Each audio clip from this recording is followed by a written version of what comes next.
My name is Donald Lee with D. Lee Ministries, and on May the 21st of this year, I released A Moment with D. Lee. A Moment with D. Lee is available on all music distribution sites. Look, A Moment with D. Lee is designed to empower you, to encourage you, and to push you into purpose. This 8-track inspirational, motivational CD, it's only 30 minutes, but it's 30 minutes to push you into purpose. One of my favorite tracks on this particular CD is called The Journey. Let me tell you about the journey. We are all on a journey. This thing called life is a journey. Some of us are up and some of us are down, but we must know we are all on a journey. Some of us are in a season of lack. Some of us are in a season of abundance, but we are all on a journey. See, the journey is always good, but the journey costs us sometimes. We are all on a journey. Do me a favor and download a copy of A Moment with D. Lee today. It's available again on all music distribution sites. And for those who would love a physical CD copy, please reach out to D. Lee Ministries 2022 at gmail.com. That's DLEA Ministries 2022 at gmail.com. And I would like to thank Higher Definition Radio for this opportunity to promote A Moment with D. Lee. Remember, grab your copy today, A Moment with D. Lee, D. Lee Ministries, a ministry of hope, a ministry of power, a ministry of truth and empowerment. God bless you.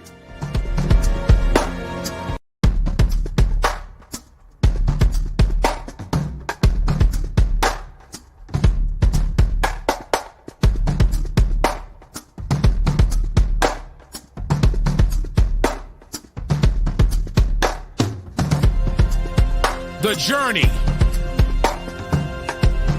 Faith is the confidence that what we hope for will actually happen. It gives us assurance about things that we cannot see. The journey. Life is all about a journey. See, your journey may not look like my journey, but we're all on a journey. One man's journey looks like success. One man's journey may look like failure, but we are all on a journey. I love when Hebrews chapter 11 verse 1 says, now faith, because the thing about the journey is that you don't know what's ahead, but you better have faith to believe that what's ahead is good for you. We are all on a journey. This journey can be hectic sometimes. This journey can be like a roller coaster sometimes, but we are all on a journey. God created us all with a purpose. Before our mothers and fathers laid eyes on each other, God had a plan for our life, and He set us apart, and He put us on this journey. He never promised us that the journey will be easy. He never promised us that the journey will not come without burdens or stress. But what He did promise us is that He will never leave us nor forsake us. So, wherever you are at on this journey, trust God. You may be in a season of overflow. You may be in a season of lack. But whatever season you are in, God is right there with you. The journey. Now faith. Now faith. Now faith. Hope. Power. Truth. The journey.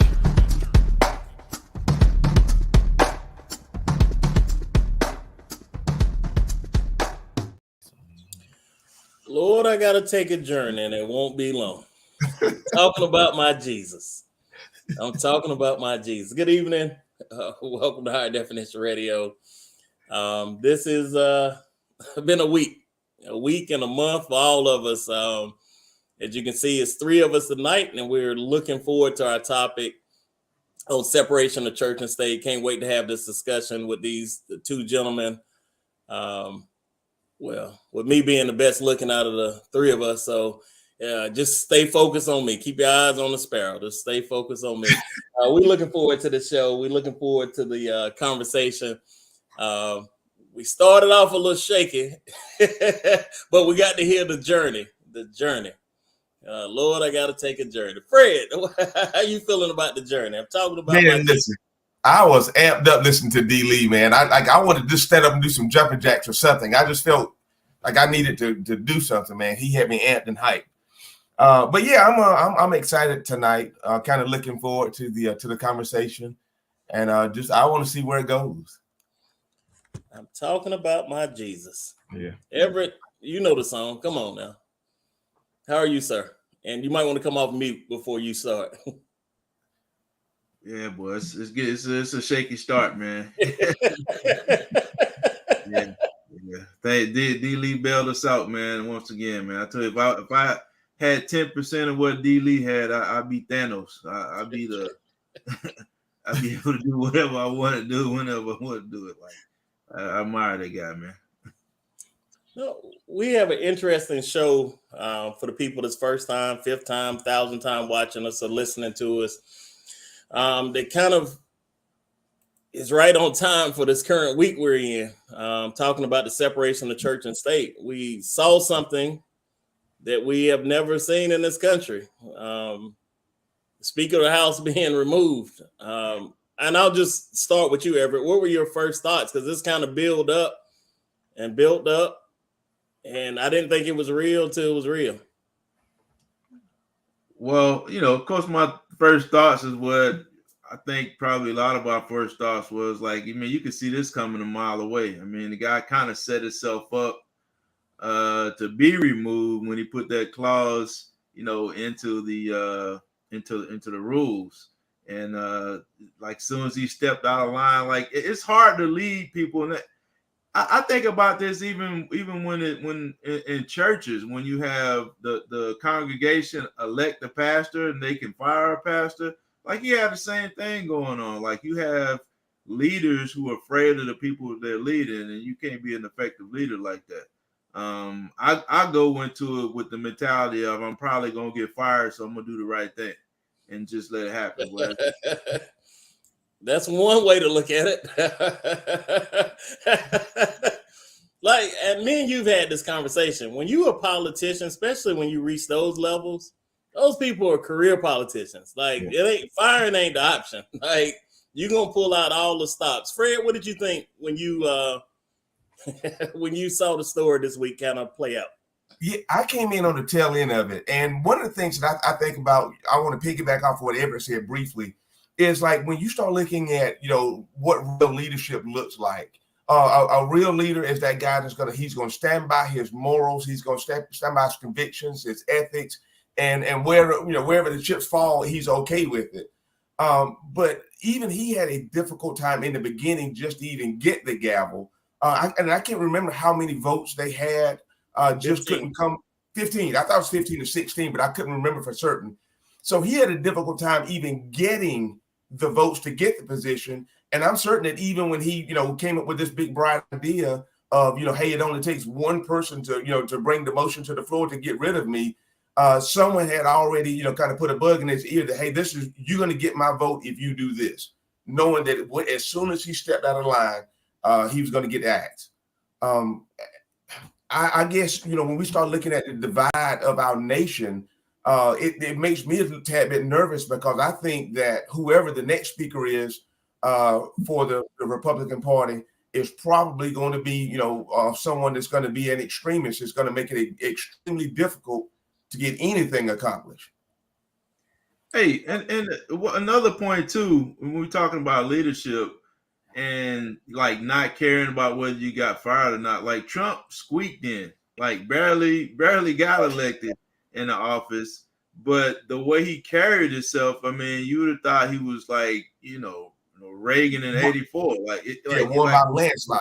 Yeah, and it wasn't that, and I think that once you carry yourself like McCarthy just looked really, really shaky, and the whole time, and just like he just like oozed uncertainty and a lack of confidence, and people just don't respect that, and once people lose respect for you, they just gonna eat you up, especially those folks, man. That's a wrong place to be, and be scared. Yeah, right, wrong, or indifferent, you have to be decisive. Yeah, and be willing to stand behind it, make a fuss out of it, make noise out of it. But he just did not have it. I'm just saying this right quick, and I know we're going to jump onto the topic.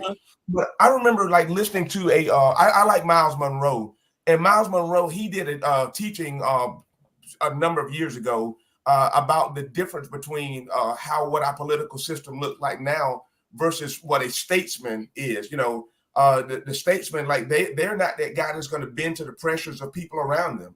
Whatever their convictions are is what they're going to stand on it, and again, it's completely up to you to accept it or reject it. Right. And I have my political convictions, my views. If you agree with those, you'll vote for me, and if you don't, you'll vote for somebody else. And then what people do now, they just bend their views towards the people that vote for them.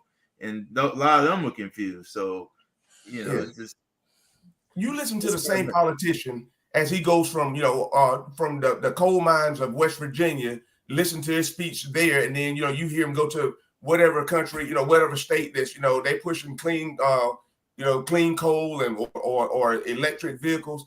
Like, it's the same person that's saying whatever the people need to hear to get their vote, and they have no true platform. Yeah. No, I think kind of a side conversation to that. And when our voting system, Americans are vain. Like, a president has to be, or a leader has to be a certain height. We haven't elected a president that's, I think, under 6 feet in a long time. Mm-hmm. You won't see a president with a beard because the image and with hair. Like, we're vain. Like, all that plays into, you don't see no bald-headed president walking around. You guys think about that? You said that twice. Okay. I'm feeling some kind of way. Do you think that plays in it all into our decision-making, the vainness of what we do, probably subconsciously? Well, yeah. That's one of the things I hear Trump say openly, like when he talk about his generals, and when he was talking about generals, like, nah, man, they come straight out of central casting. Like, they all look the part. And like, that's just like, that's how people are, man. Like, if it don't look the part, then it's probably not the part. And we don't really look for substance. I'm not saying this to pick on folks, but if you look at the relationship between Karl Rove and George W. Bush, like, Karl Rove could have very easily been president, right? Too short, no hair, a little too chunky, and his just mannerisms just all off. He doesn't look the part. And I think that's one of the things that I guess the king makers in our political system, they look for people who can look the part and then try to work around whatever they got going on. And Fred, I ask you the same question with a different twist. Are we getting to that point with our church leadership that you got to look the part?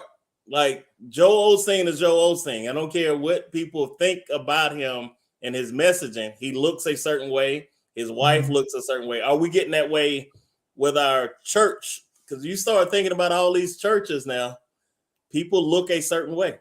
Mm-hmm. Well, and that's the truth.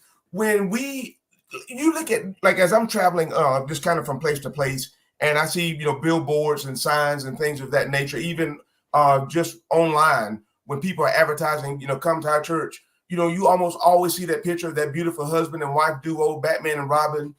They look strong, they look confident, they look happy. And if you come to our ministry, this is what you're going to get.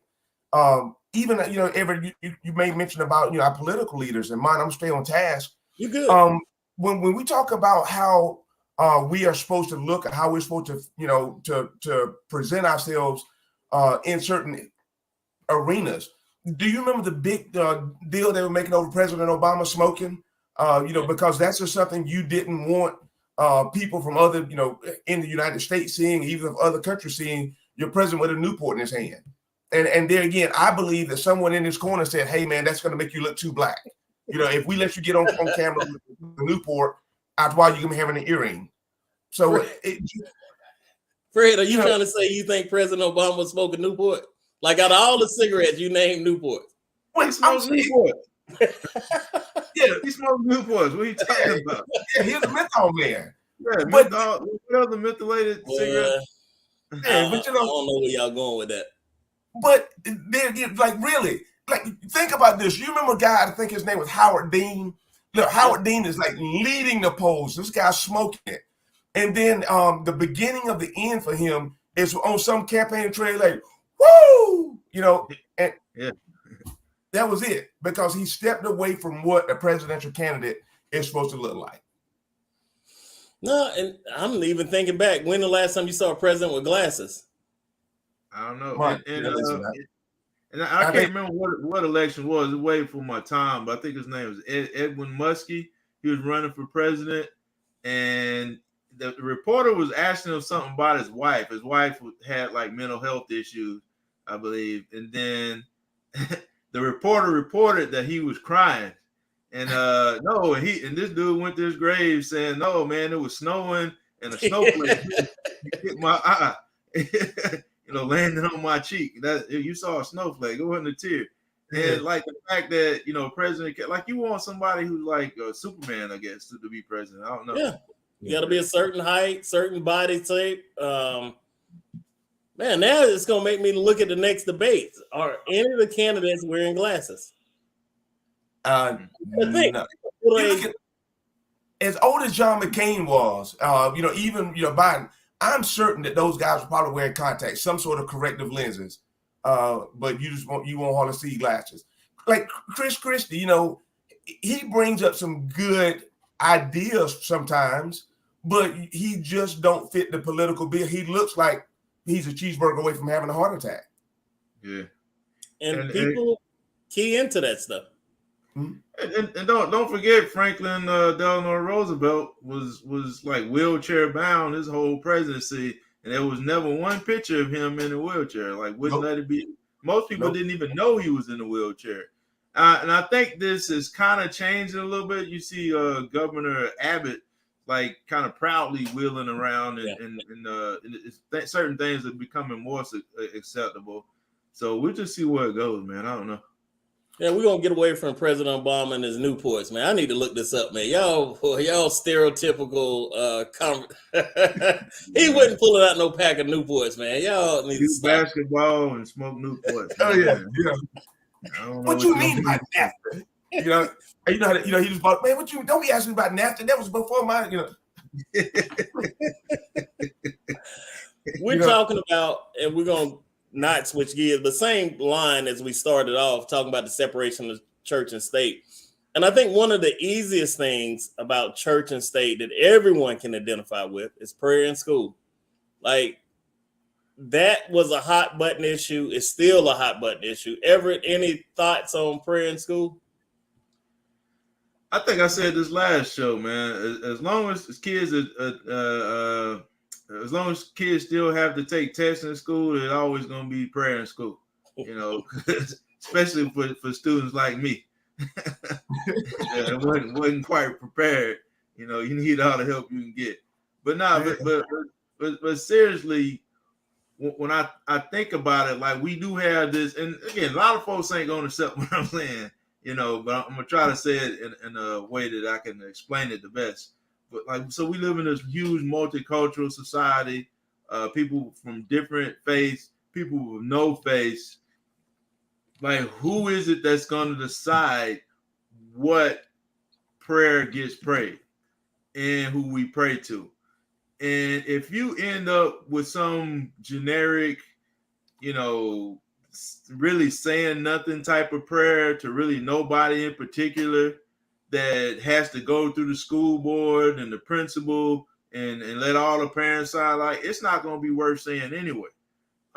Teach your child to pray at home, and then they'll know to pray everywhere they go, and teach them to pray everywhere they go. Like, and I understand that people want to go back to the 60s where everybody gathered around the flagpole, held hands, and prayed, you know, before school, and somehow that created a better America and a better society. And I'll show you that same society where people were getting hung and dogs were biting women in the streets and people would shoot people with fire hoses. So I think a lot of times we have this nostalgic view of the past, and we just trying to ignore the certain things and then concentrate on others. So so to be blunt about it, like I think prayer is for individuals and for groups, but I don't feel comfortable with having the faculty or really anybody that works for the government leading prayer in school, because whatever they do, it's gonna be all messed up anyway. Like I don't support that, and I don't trust it. Fred, I guess your thoughts on this, and you come from a different angle, but your thoughts on prayer in school. I definitely, want to piggyback. Yeah, I agree with most of what Everett was saying, and I can't really kick against anything. I remember, like, sometimes I listen to like different radio stations, and I think it's like 91.9. They're advocating about once or twice a year, the National Day of Prayer, and this is where individual leaders from particular schools, students. This is student led, where they will meet at the school, right before the day starts, and they will do a prayer of some sort. The reason why I don't necessarily agree with that, I guess it goes back to this. I brought my children up. We would pray in the mornings. As long as we were getting out of the house on time, we would pray in the mornings before we go out. We would do it at night, before we went to bed, and things of that nature. But where we are now today, you have so many different belief systems. Like, I don't want my children, and there again, I realize that I don't know it all as it relates to what it means to be a believer in Christ Jesus. But on the same token, I don't want my children and my grandchildren exposed to Wiccan beliefs. I don't want them exposed to all these other various beliefs and having to sit there and be subjected to those beliefs at school. Let's say, for instance, if we did go back to and overturn the 1962 ruling, if my memory serves me correct, where they began to abolish prayer in school, if we prayed to every god that everybody believed in, we wouldn't even get around to lunchtime. We wouldn't even get around to anything academic, because everybody's wanting to get the mic and pray to their God.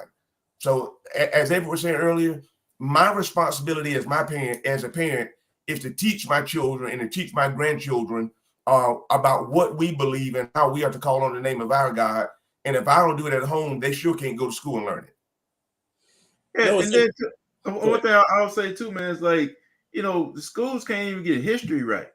No, you know what I mean? And somehow they're gonna get prayer right. Like I get, like the world we live in, like we need prayer.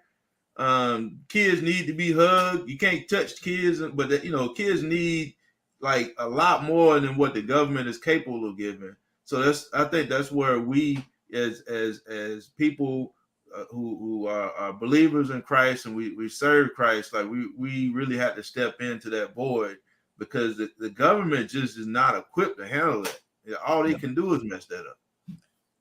You guys bring up some interesting points, but we all played sports. Oh yeah, and we prayed. Mm-hmm. And I would imagine the dynamics now, where you have Muslim coaches, you have Jewish coaches, you have non-believing coaches. Like, how does that look in the school system? Because there was just a coach fired in this area for coaching. Mm-hmm. I mean, for praying on the field. How does that look? With sports, you always pray for safety, good sportsmanship. You do the Lord's Prayer. I know we did. We always started with the Lord's Prayer. Fred, how do you feel about that in sports, though? Because school, and then sports. I know it's one and the same, but I think a lot of people don't realize their kids are exposed to prayer in the sports system. Yeah, we would get cussed out, and then over the pregame meal, and then they would send us around to the classroom for the chaplain to give us a service, and then he would pray, and then we get cussed out during the whole game. So listen, I didn't quite know where to go with it. But one of the things, Mike, you make mention about prayer, like, again, I go back to, I don't know if I want my children and my grandchildren exposed to this type of exposed to this at school, because I don't know the thought process. I don't know the belief system of the person that's leading it. One of my grandson's teachers made a statement in class to them a couple weeks ago, about how they just need to meditate and, kind of be quiet on and on.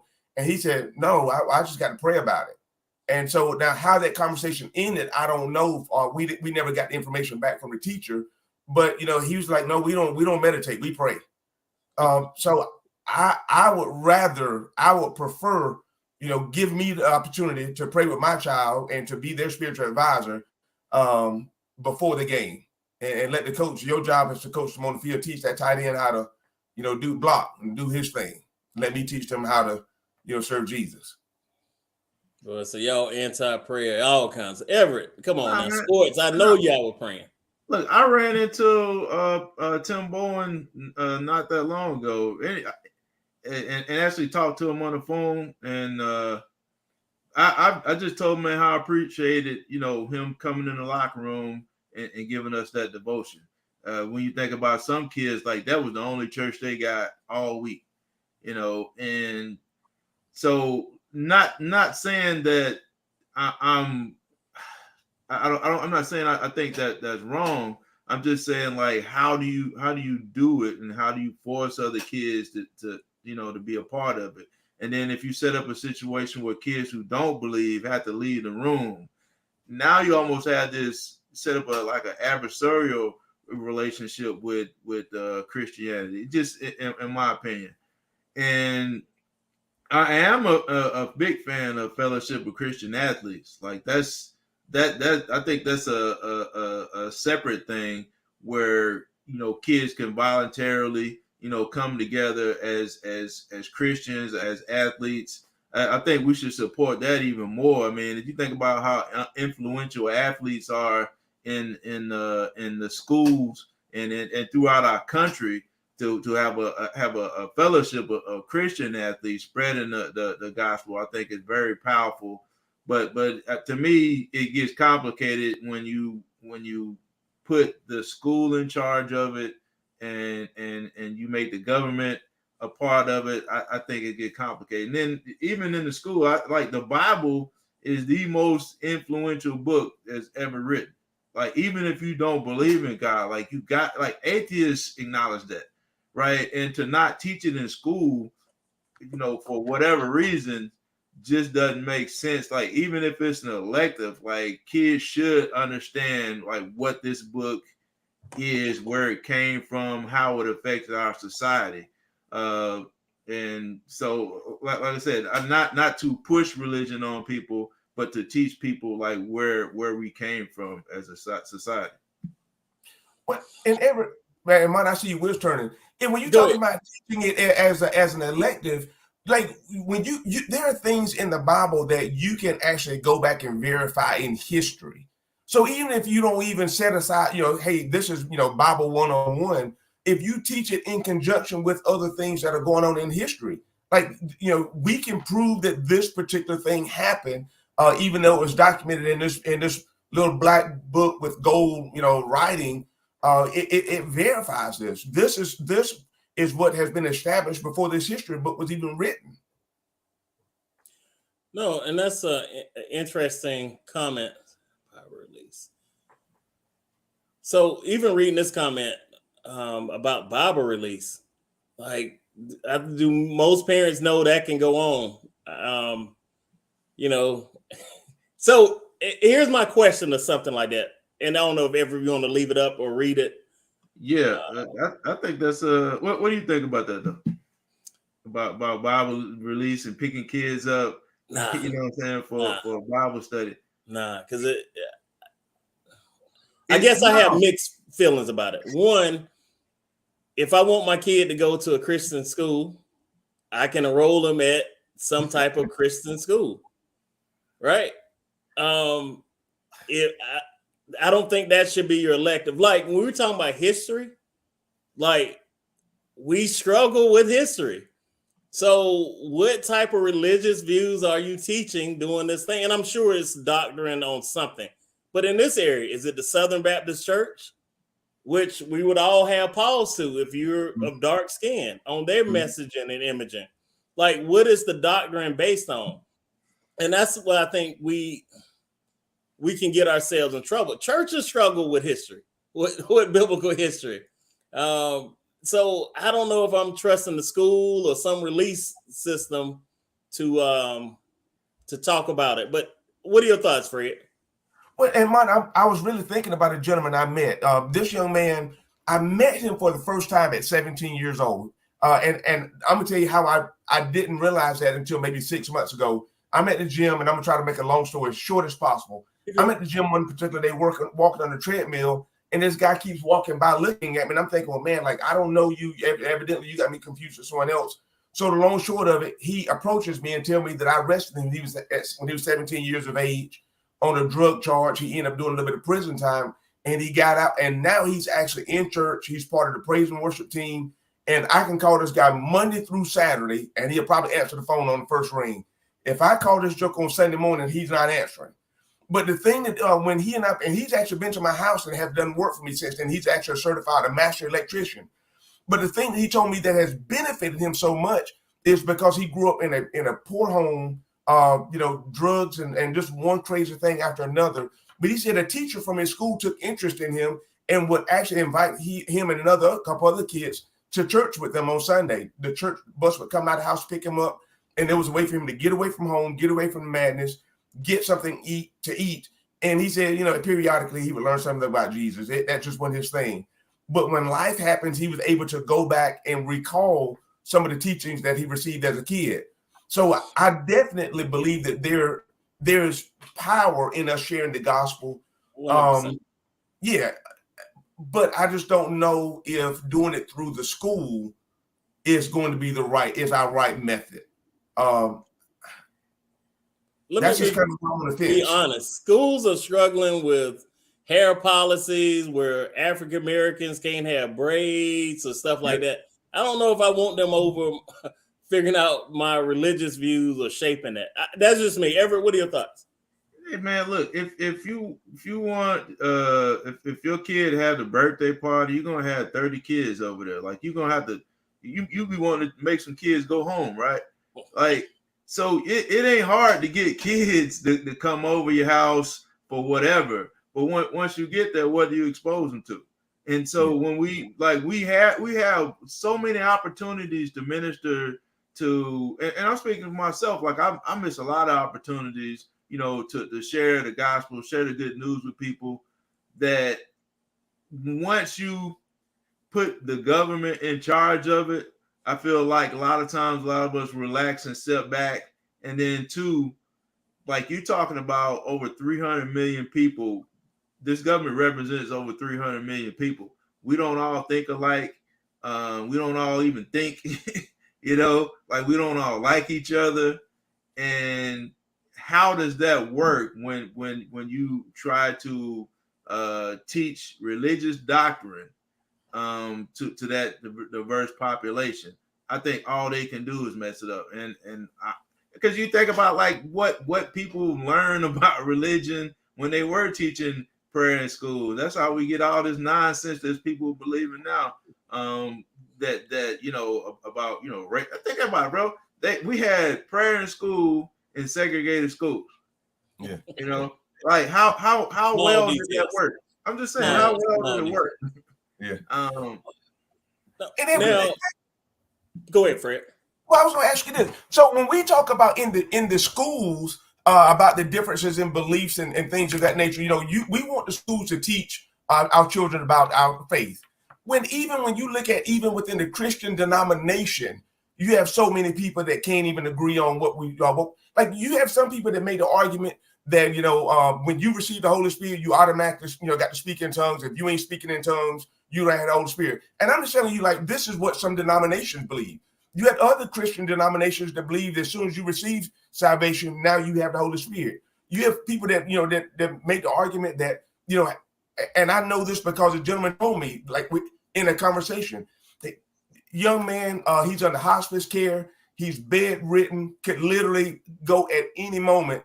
And this guy said, man, I got to get you baptized, man, so that now they got you saved. I got to get you baptized or you won't make it to heaven.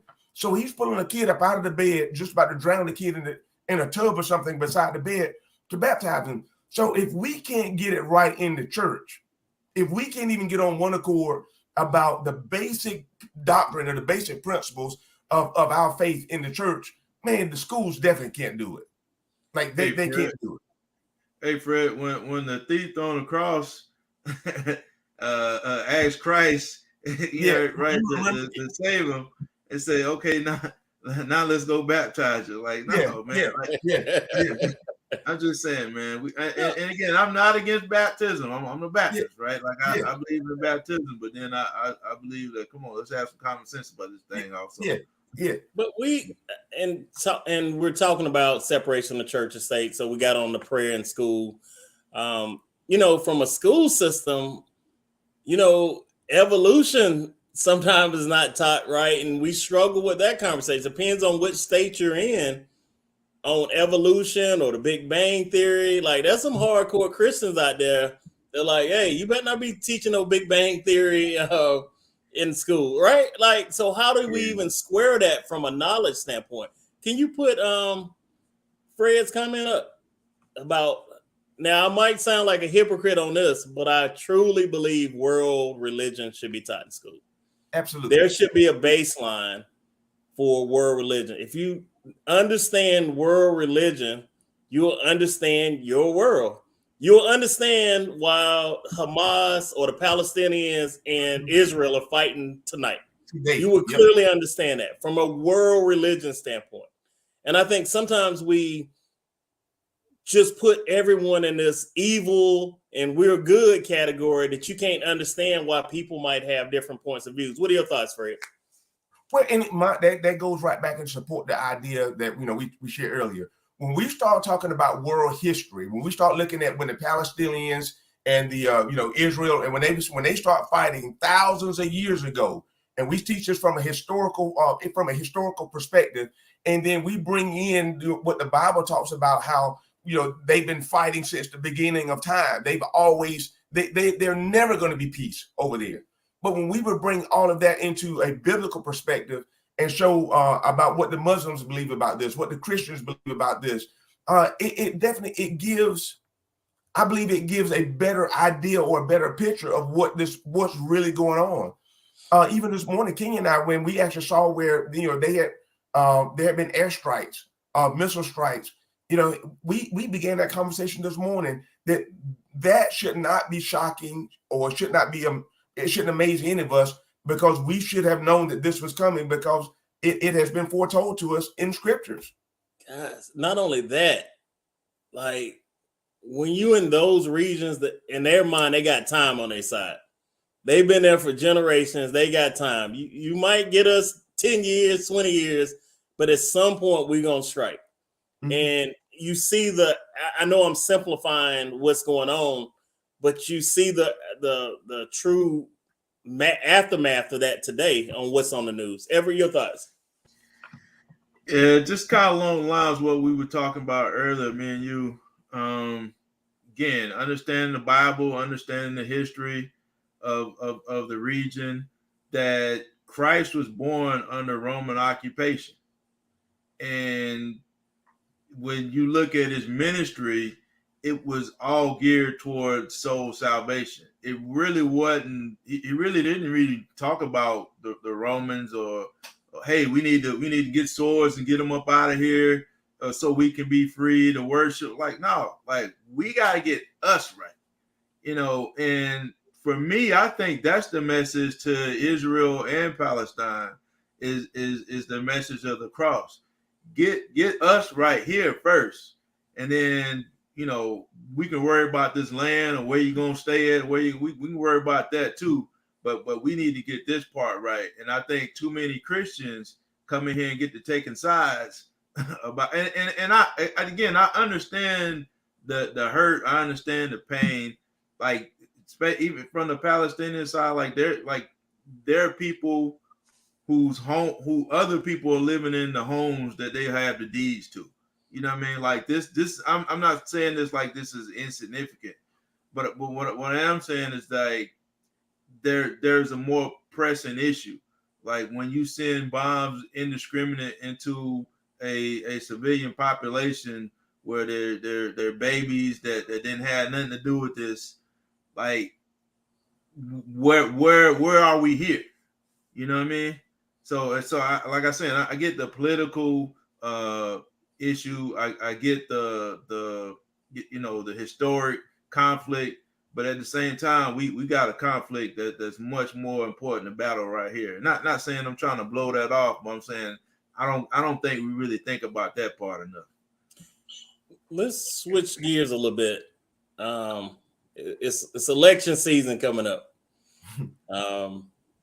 Growing up, it was time for politicians to make their way into church. And if you look at anything, pretty much any speech that Martin Luther King gave, he was in a church. Now, he was a minister, but he also allowed politicians to come into the church. Have we outgrown that? Because you don't see that like you used to. What do you think, Fred? No, we don't see it like we used to. And I think that, and I'm just saying, I think my thought process is the reason why I don't think many politicians, and I'm doing my air quotes, I don't even know if people do that anymore. I don't know if they waste their time in a church like they used to, because at one time the church was extremely influential.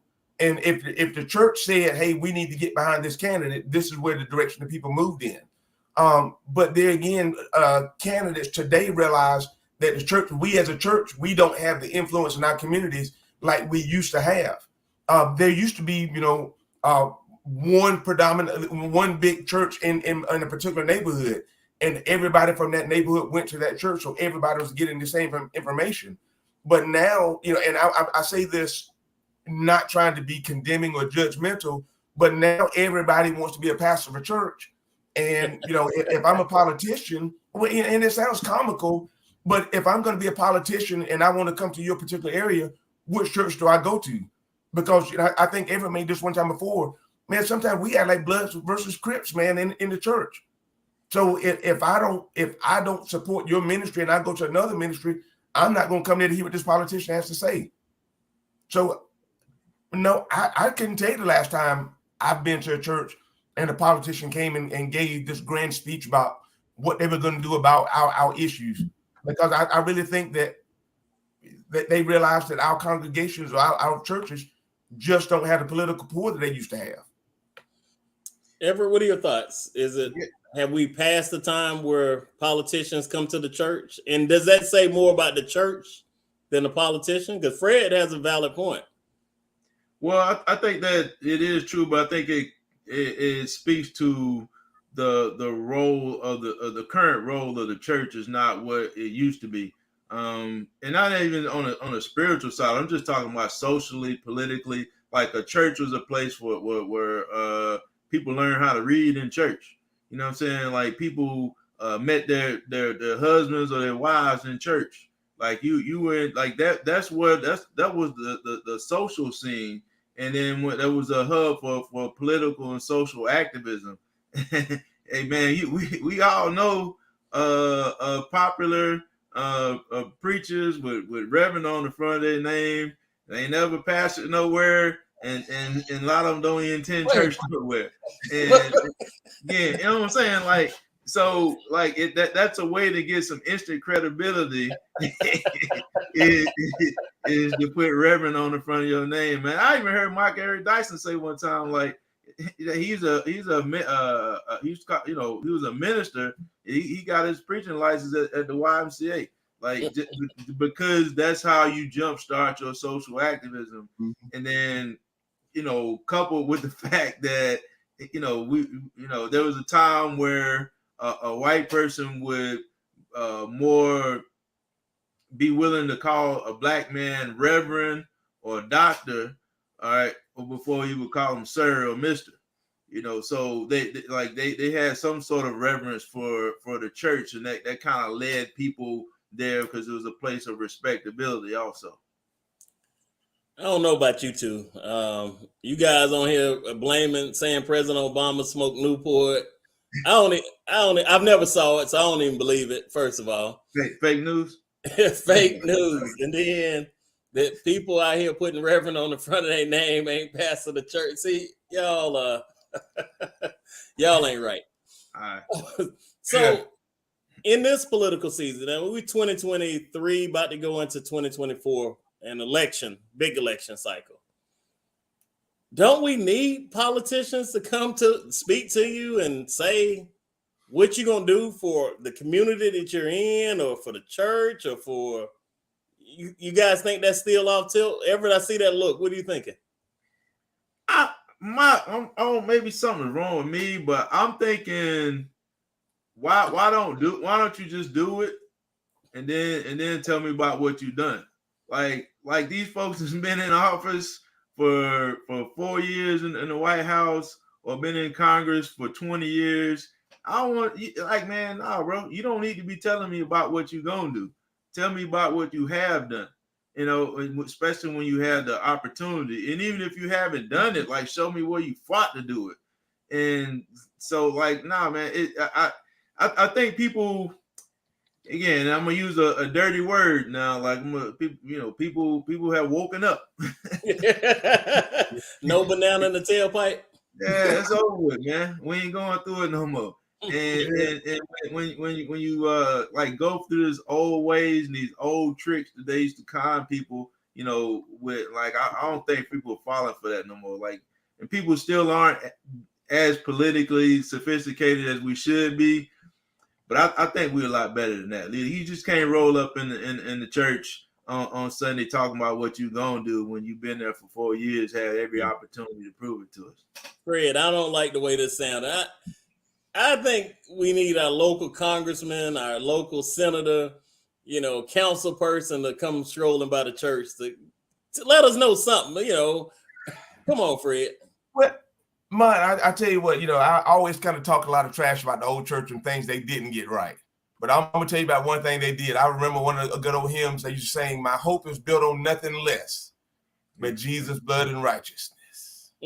So I say this, I don't think the people have the appetite for that like they used to for whatever reason. I know that if I had to get up and get dressed Sunday morning today to go to church, and my pastor told me last Sunday that they're going to have, such and such person come in today, I think today would be a live stream day. I'll keep it at Bedside Baptist today, because and I listen to various town halls of some of our local politicians. Like literally, they'll call up, or either they'll get on live and do different town halls answering questions and talking about things that that they're working on and blah blah blah.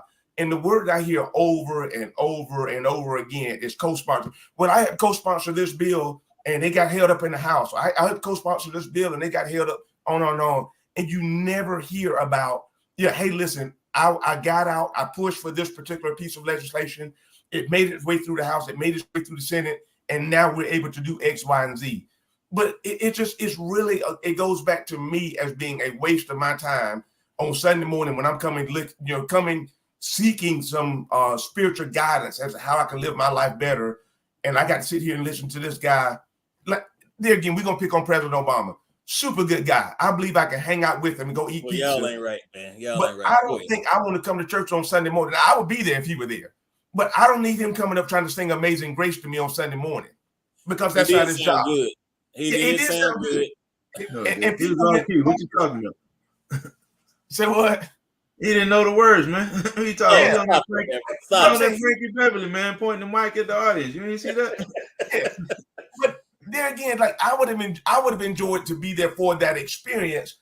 But on Sunday morning, I need to hear something that's going to help me out through this week to keep me from laying hands on somebody. And the only I would say exception to that would be for me be Jimmy Carter. Like that's the real deal. Like that's the one that taught Sunday school every Sunday morning. And nah, man, people didn't know. Like people would go. He probably had the largest Sunday school attendance in the country. Like people would come from all over the world just to go to his Sunday school class. And people would line up and sleep there overnight, like just to attend the Sunday school class.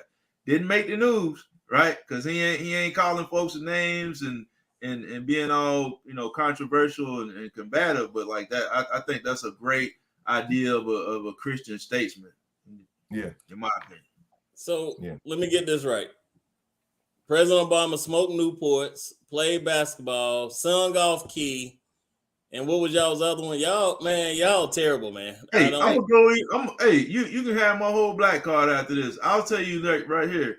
We've only had two, in my opinion, presidents that openly and publicly, claim to be Christians.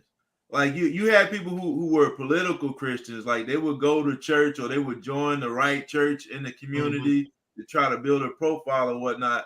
But George W. Bush, at least while he was in office, he was really Christian. I ain't heard too much from him since. But Jimmy Carter was that before he came to Washington. He was that in Washington, and he's been that ever since. So like we think about like we want our presidents to call themselves Christians, but then we will never vote for somebody who actually practices it. And you think about it, Jimmy Carter is one of the most hated presidents when he was in it, huh? Yeah, one term. And again, the evangelicals hated him, but he is the real deal, in my opinion. I don't know him personally, but just judging by his actions and the things he's done in office and after he was in office, like to me, he's the real deal. Let me ask a kind of a question when we talk about separation of church and state. On our money, it has in God we trust. You go to a courthouse, typically you're swearing on the Bible or you take an affirmative, you're going to tell the truth. Is that, I'm not going to say blasphemous, but does the scripture talk about that? Like, just think about our money, currency, it has in God we trust on it. Well, I'll speak to the swearing part. Like that's definitely in the Bible. Like Jesus tells us not to swear or take oaths that make your yes mean yes and your no mean no. So the fact that you swear on the Bible like doesn't negate what Christ said. And it's just one, like I said, we have this almost what Paul was talking about in Athens. Like we had this appearance. Like we're not really what we say we are. Like we try to, again, I don't want to say this like I'm condemning America, nothing like that. But again, we say a lot of things. We put a lot of things in place, Christian symbols, Christian idols, and we might say the name of Christ, but actually being Christian and following, what Christ said we should do. Man, if you had a president do that, like people be treating him like it was Jimmy Carter, I'm telling you, you wouldn't have a chance. So I know it was a big controversy. I'm afraid I'm gonna get to you. Wasn't that long ago? I'm trying to think what politician didn't swear on the Bible. They swore on the Quran or something. And people were losing their mind. I think it was female. Like, it was not AOC, but Omar. No. I think Keith Ellison too, because he's a Muslim, sworn on Qurans, and I mean you can swear it on the phone book, like either yes, either you're gonna do what you said you did or not. I forgot. I was just reminded about 2 Chronicles. The reading that when you talk about fake Christians, the reading on the plaza. It took me a second to get it, but I'm like, what? Fred, what are your thoughts? Are we taking, like, even we've all taken an oath. We got sworn into the military, and then Fred, I'm sure you took an oath as a law enforcement agent, right? Is that in hindsight? Do you think about that? I was thinking about what Everett just said, and what he's saying is absolutely true. But I'm also thinking about, like, what's the difference between swearing an oath and making a vow? Like, because, I think about from a biblical perspective, the Bible tells us that it's better not to make a vow than to break, don't make a vow and break it. I'm going to try to remember. It is better not to make a vow than to make a vow and to break it. So is that the same as swearing? Is making a vow the same as swearing and affirming that something is the truth? Like, man, boy, you got me on that one, boy. Well, and so I say this. Yes, and Ron, I think it's really the same. And I don't ever want to be the guy that adds fuel to the fire by saying that the Bible is contradictory, because it's not. What we have to do is make sure that we understand both of those, the vow and the swear, understand them in the proper perspective in which they were written, and then apply them to our lives and such. But for me I just think that, again, at one point in our lives, I say as people, at one point in our lives, for me to put my left hand in the Bible and swear that the testimony I'm about to give is the truth, the whole truth, and nothing but the truth. At one time, I honestly believe that meant something to somebody. There were some people, like, I could be the biggest piece of trash out there. I could cheat on my wife, I could beat my dog and do all this other stuff. But when that came to the things, and those are things of the spirit as well, those are important principles.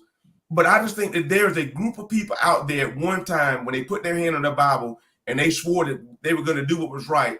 In their heart of hearts, they wanted to do what's right. They tried their very best. And I think that even if I had to go to a court today, I would affirm that whatever I'm going to do to the best of my abilities. So I just don't know. I don't know what the right answer is. I don't think I'm going to go to hell if I do it. I don't think I'm not if I don't. Thank you, Minister Daniel, for the scripture reference.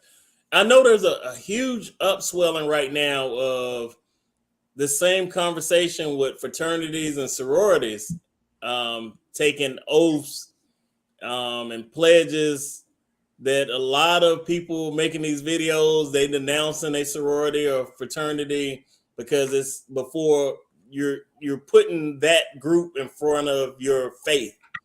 And that's been a big thing. But I think some people be doing too much, man. Like, people be doing too much. And, and a lot of times when I see you doing stuff outwardly or making a spectacle out of it, you're doing it for show, not because you really believe this one thing is bad. Have y'all saw that upswell of that fraternities and sorority people? Let me say this a different way. Black sororities and fraternities distancing themselves because they're saying they're taking an oath or a pledge comes before God, and that's not allowed. And I'm referencing back. I'm sure if you ask them, they're going back to this scripture. Have you heard this, Everett? Yeah, one of my favorite YouTube channels is Miss Titus 2, and she's an urban apologist, and one of her it seems like one of her missions in life is going after Black Greek letter fraternities. Really, only thing I know about fraternities is what I've seen on school days and at parties. I'm not really within that. I will say some of the best people I know there are people I deeply admire who are all these names and faces are popping in my head who are Dr. part King. of sororities, huh? Dr. King. Well, people I know personally who are members of fraternities and sororities. So, man, the only answer I got from that, like, it's an interesting conversation. I like to see how it goes, but like, I honestly don't know. I don't know enough about it to be able to say. So, just a question for anybody watching, listen, want to chime in. Do you think taking an oath or pledge to a fraternity, sorority, Mason, man, you can think of a lot of things you take oaths and pledges to. Does that somehow, is that against God's will or what the word of the Bible is? Fred, what are your thoughts? And I'm like Everett. Now, I'm not going to speak on anything that I don't know about. I'm not a Mason. I'm not an Eastern Star. I'm not a Q. I'm none of the above. I will tell you this. My younger brother, he just went into a lodge not too long ago. I'll say maybe a year and a half, 2 years ago. And I don't know what they do, but what they have going on behind the scenes. But I can tell you this from what I have noticed. I've never seen this dude study the Bible. I've never heard him talk a whole lot of scriptures. He go to church and he's a good dude. But I can say that since he has begun his journey, and I'm saying journey, I don't know if that's the right way of saying it, but since he has begun the process of, masonry and all this stuff, the dude is always reading. He's always studying. He's always in meetings, and they're always doing outreach of some sort. My oldest son, he was in college, he was going online for a particular fraternity, and I would ask him questions about, well, man, like, how does this conflict with your faith? And he said, well, Dad, it really doesn't. It really kind of helps you understand your faith better. But now the details of what that looks like, I don't know. I don't have a clue. But I can say that the people that I know of, that for the most part, we're going to use a big umbrella. For the most part, the people that I know that are involved in fraternities, Greek life, as well as Masonry, Eastern Stars, for the most part, they're solid people that I know of. They're solid people, principled people. And at the same time, like really all three of us, we were in basic training singing blood, blood, blood, blood makes the grass grow. Yep. So I left that part out. You need to come back behind that and start. I left that part out. Like when Jodeci say, "Take my money, take my car," I leave that out when I'm singing. Yeah, I leave that out. I ain't saying that. I had my bayonet in the air just like everybody else. What made the green grass grow? Yeah, and even the oath, putting the oath, we all got sworn into the military. That oath, like you're really saying, protecting the nation that you live in, America, is actually more important than your faith in a way. And I know you get conscientious objectors that happen during war saying, hey, I can't fight, right? I can't cause bloodshed. But is that not a kind of a two-headed sword or no? Ever? Hey man, it's the reason why recruiters go to high schools and not the barbershop, right? Like they know what it, you know what I'm saying? They know who they talking to, and they know we didn't know nothing. And we just trying to get some school money, and then you think you're indestructible. And I didn't really know. I didn't know what I believed back then. You know what I'm saying? So, and what I thought I believed, I didn't really know that much about it. So again, a lot of that you can chalk it up to being young and dumb. Now when I look back at it, I do try to be honest and be critical of my experience and what I again, like, do I put United States government over my faith? Like, no, like that doesn't even make sense for me to do. But like I said, man, there's a reason why they go to high schools and recruit, man. They will go to junior highs and elementary schools if you let them. Like, that's just they going at that low hanging fruit. You know what I mean? No disrespect. You know what I'm saying? I was one of them, but they going after the right people. No, Fred, I'll ask you this question because again, you took the oath and took an oath as a law enforcement officer. Even thinking about that, like, yeah, you're saying you're gonna put, the country in front of your faith at all costs, right? Even if it meant destruction to someone else's life. And that's the thing to get me. And I'm sorry, I'm about to rant for a second. The people who always call about let's go to war, let's attack, let's shoot something, are the very people who will never serve, protect anything, or would understand the great amount of sacrifice it takes for people to live in that mindset. What are your thoughts? Well, and like I think that I know for me, if I had to go back and recite that oath from 1993, I couldn't do it. And I remember something about protecting my land from both foreign and domestic or whatever. Like I honestly can't even remember what it was that I said. But like my thought process was, and I was sharing with you guys earlier, like 99% of my time was National Guard reservist. Other than the time I did in basic, other than the time I did in AIT, the time I did during deployment, all of my time was National Guard time. So I never, for a split second, thought that one day I would actually have a rifle in hand, having to point it down range, or even if somebody was going to be pointing a rifle at me, like I never really connected those dots. But when I actually got deployed and actually real life happened, like, man, listen, it's good to talk a good game, man. Oh, I love God. I'm showing up to Sunday school, and man, it's easy to talk a good game when your life is not on the line. I can tell you, man, on both hands and both feet about the number of people that didn't believe in anything at all when we got deployed. And before, about halfway through that deployment, they sit in Bible study as often as we had. So taking that oath, to answer your question, taking that oath, I literally did that oath kind of because we were told to do it. That was just kind of part of the process. But I never really understood what that oath meant until I was, actually faced in conflict, in combat, and actually having to, possibly fire that rifle down range as someone is trying to take my life or trying to take the life of a soldier or trying to cause destruction on this nation. Yet I put the military before my family because, my dad said, well, hey, do you really have to go? Daddy, if I don't go, I'm going to jail. Like if I don't show up to the unit on Saturday morning at 6 o'clock. Go to jail. That's a cadence too. Yeah, I'm going to jail. I said the bottom line, I'm gonna be taken away from my family, and I might as well be taken from my family where they can get a paycheck in the process. Yeah.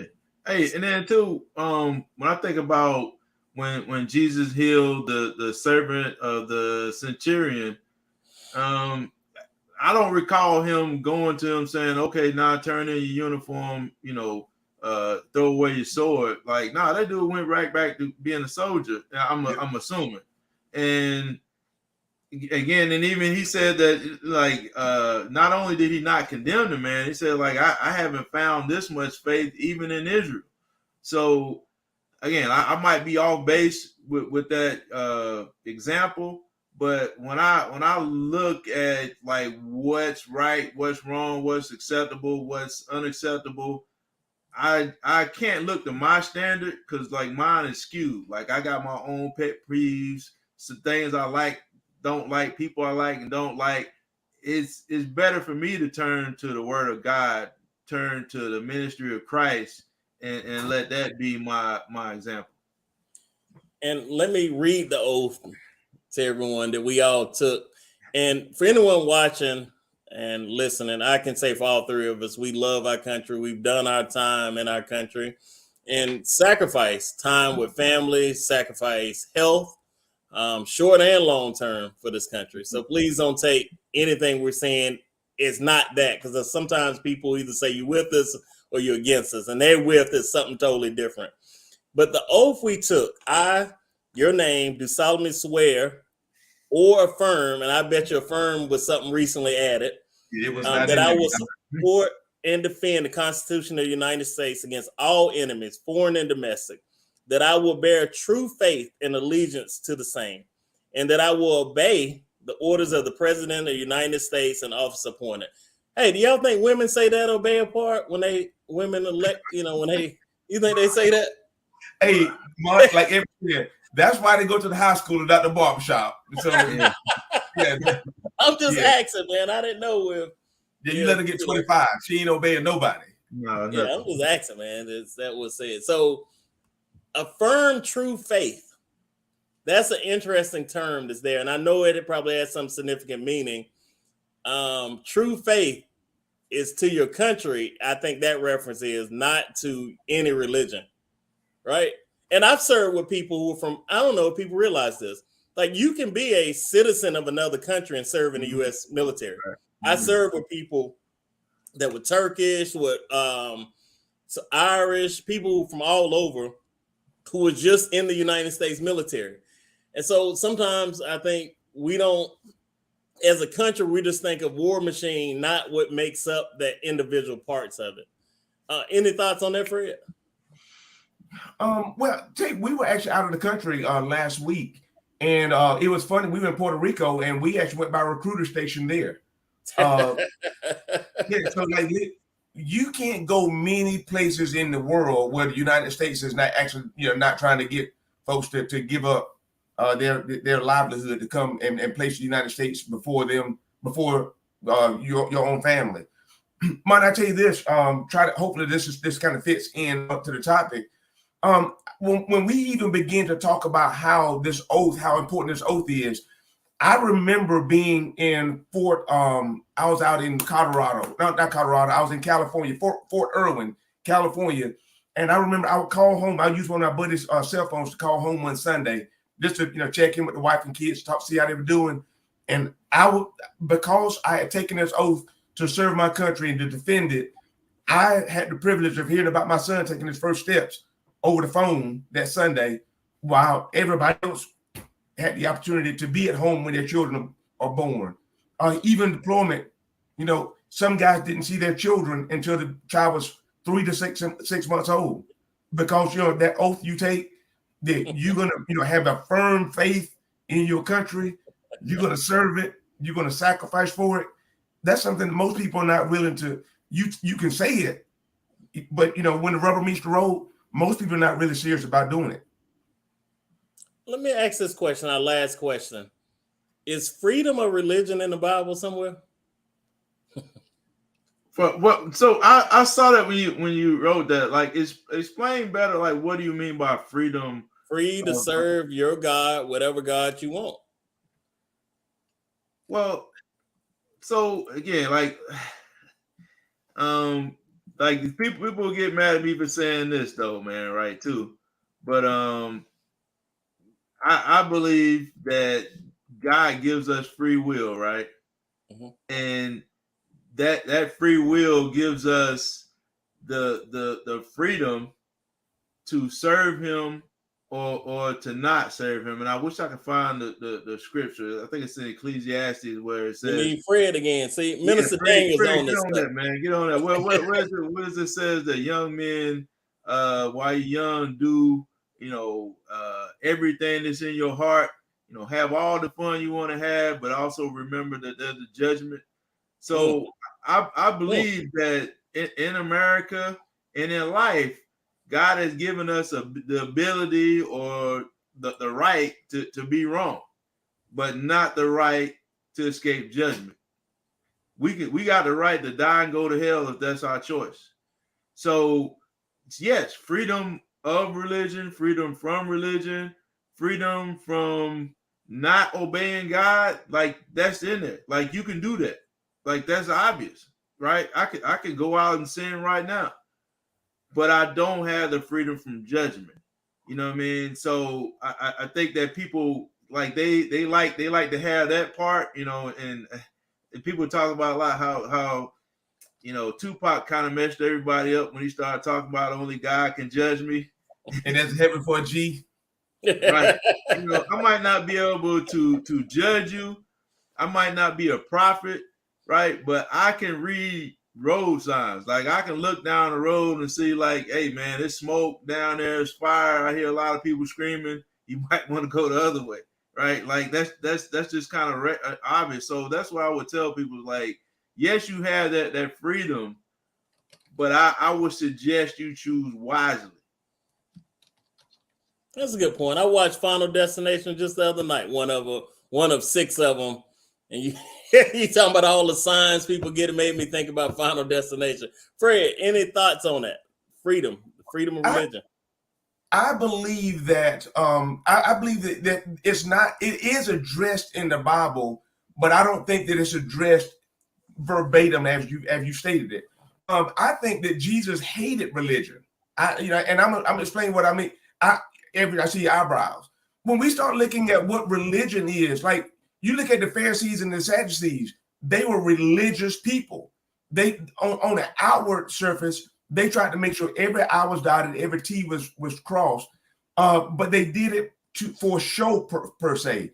But they didn't do it out of genuine love and concern for God and for the people that they were around.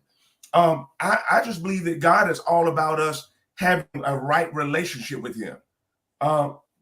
Having that right relationship acknowledges that some days I'm going to get it right. Some days I'm going to get it wrong. I'm probably going to get it more wrong than I am right. But I understand that when I have a relationship with him, even on the days like I screw it up, I'm still covered by his grace. I'm still covered by his mercy. I think that we should be free from religion. Like there's so many religious folks out there, man. They make a mess out of our faith. On it again, I say this again. Outward appearance, they seem like they have it all right, and I pick on us a lot. You know, I'm wearing the robe. I've got the clergy collar on. I got the cross in my pocket. I'm doing all of this extra stuff, but I really don't love God, and I really don't love God, the people that God has given me to serve. And so that's kind of where my thought process on it. And I hope that makes sense. What's up with your mouth? Nah, I tried to copy and paste the scripture off and I left the letter out. Oh, okay. Yeah, I thought that said something that was completely crazy. I just don't think that, I don't think that even in the Bible, God has ever just been overly excited about us being religious and pious and doing things kind of for the show of it and not out of genuine love for him and for the people that he has given us to serve, and not to have people, serving us. As we close out, Fred, I got a totally off topic for you. As we're on the backside of COVID and people have now come out of their cocoons out in this world, and people seem to be doing everything in full force. If you look at airlines, like airline tickets up, people are vacationing. What is your message from a faith standpoint? And I don't know if I'm wording that the right way. Like, it seems like now people are trying to make up for lost time and do all this crazy stuff. It just seems like, to Everett's point, I can see that road ahead of you. You're either going to be broke, dead, or you're going to hurt yourself.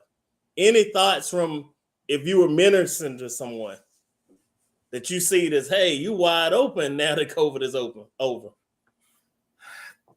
I tell you, the only people that I try to give advice to that magnitude are my children. Hey, listen, you might have a little excess now. However, if I were you, I would, enjoy a little bit, and do some things. But on the same token, I really put my children not to find themselves in that rat race that I was in when I was their age of living paycheck to paycheck. I love to hear about my children going on this particular vacation or doing this particular thing. Man, as a parent, you're proud to see your children being able to do things. But on the same token, I'm on that bank, so I see what that bank account looks like. And, I'm going to like, man, listen, if I were you, I would get a couple more paychecks, save a little bit more money. You need to look at investing because that hard time is going to come. Other adults, listen, you can tell folks, but, I just, for the most part, their mind's made up that they're going to do what they want to do. And I'm going to tell you this, shut up. Like, it drives me bonkers. And I told Kenya this, I see people wanting to, go out there and floss with the Louis bags and the shoes and all this other stuff. And man, like you broke, like you having to go buy a knockoff so you can, look that part. Man, be the best you that you can be. Do what your money will allow you to do without you being, lights, without your lights being turned off, water being turned off, and for heaven's sake, without you having to call me back to borrow money. So that's just my thing. Enjoy yourself, but make sure you do it within your means, not yours and mine. Mr. Abel, anything on that? Yeah, man, I'm glad Fred went first because he kind of said it the way I would have said it, and it made more sense to him being a father. Especially with young people these days, like you gotta establish some sort of a connection. Like I can't walk up to you and just start preaching and telling you do this, do that.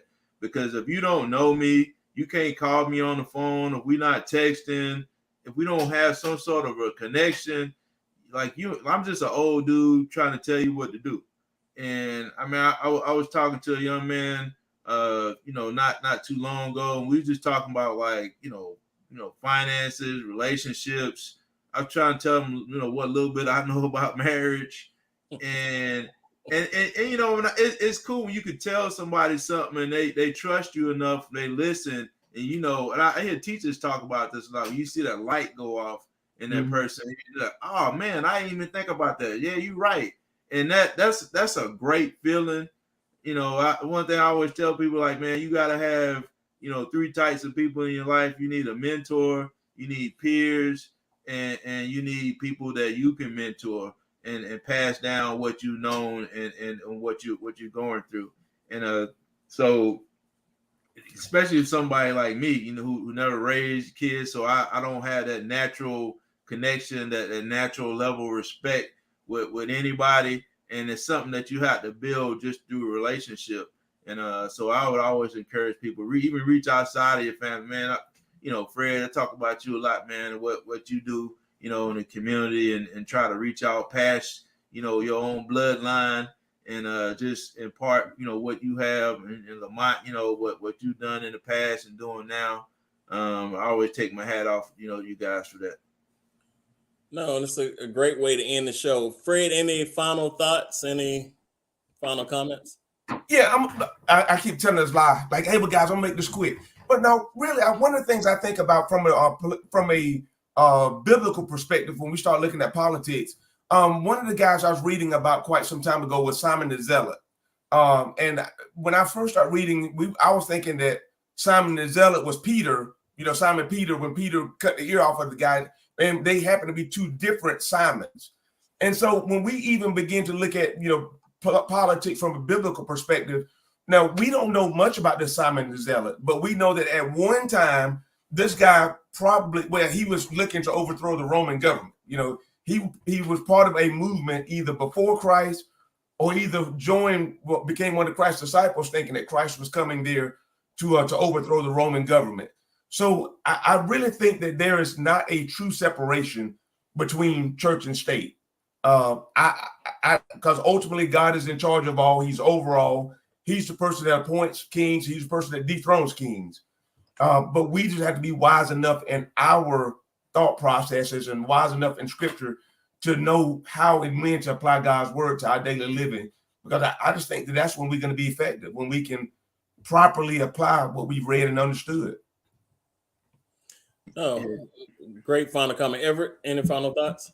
Yeah, once again, Fred, I'm glad you went first again, because you reminded me of something that, like, one of my think about religion and politics, faith and politics, how your faith affects your politics. I think about Obadiah, and just like with you with Simon, I always thought that Obadiah in First Kings was the same Obadiah the prophet. No, it's 2 different people.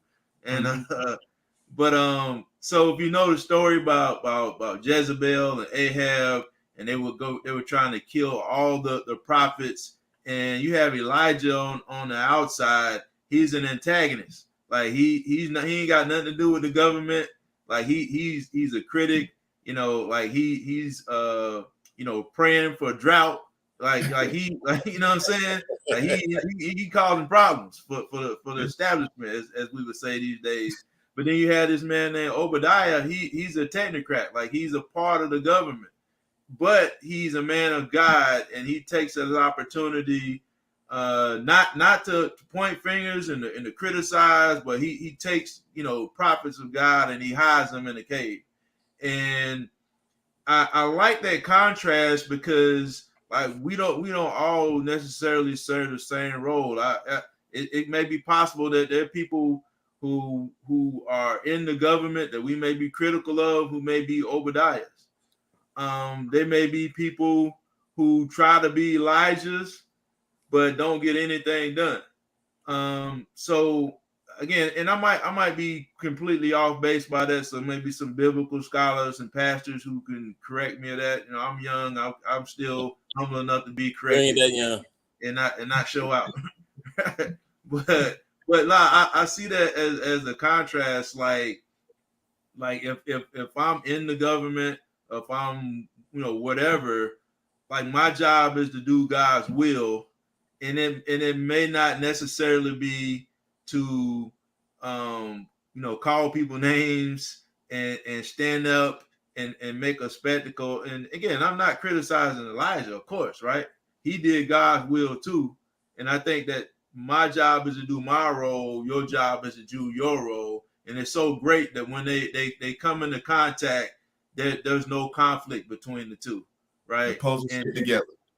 Right. So I think if we can do that as Christians, and even in our politics, whether on our job and in ministry, like we see a lot more success and we have more fulfilling lives, I believe. No, it's been a great topic, great show.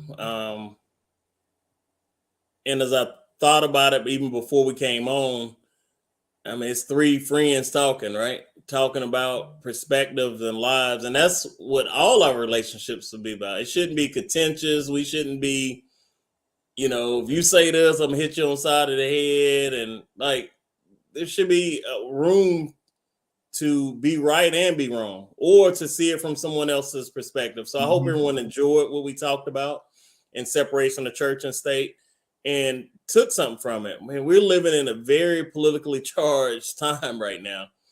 And I'm not sure where this goes. It doesn't look like it's going well, how charged we are politically, that anything good come from it. But God is in control, right? The things we think can turn out the worst sometimes have the best outcomes for the most people. So please keep that in mind, as some of us get bent out of shape over politics and be wanting to hurt folks. And, you see politicians get death threats and all kinds of crazy. If you speak out against that, that ain't where we need to be. You know what I'm saying? That's a recipe for disaster. So I want to thank everyone for watching and listening and joining. And I think about my own life and conversation and people I conversate with. Man, you got to get yourself around people who are positive too. Hey, I don't care what you're talking about. Even the toughest subjects, positive people who have your best interests at heart. And because if not, this world will truly eat you up and spit you out. And then those same people will be laughing at you in the background that I can't believe they did this. I wouldn't have quite did it that way. And I'm sure you see a lot of that in the mortuary business. People who left here way, way too early, just bad decisions or compounded bad situations. So again, thank you for everyone for watching and listening and joining. Next week, we'll be back regularly. We'll have a promo going. We're going to have our countdown right. We're going to get back in the swing like our normal higher definition sales.